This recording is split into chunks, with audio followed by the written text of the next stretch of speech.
Assalomu alaykum qadrli quyosh quvozlari. Mana Leyliqdan olib kelgan hikol quyonimiz va nihoyat tug'di.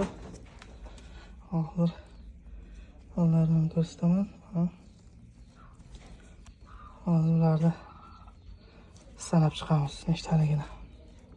O'zimga ham qiziq nechta tuqqani. Ko'rinishdan ancha ko'p ko'rinyapti. Sanab ko'rdik. 13 ta ekan. Alloh barakasini bersin. Hammasi sog'lom. To'liqqina. Mana bo'lmasa. Shunday bo'lsa bo'lasiz. Leyliq bo'lganlik. Endi bulardan hammasini qaytarib joylashtirib qo'yamiz joyiga. Bizni kuzatib bo'ling, obuna bo'lib qo'ying. Yana qiziqarli videolarni qo'yib boramiz.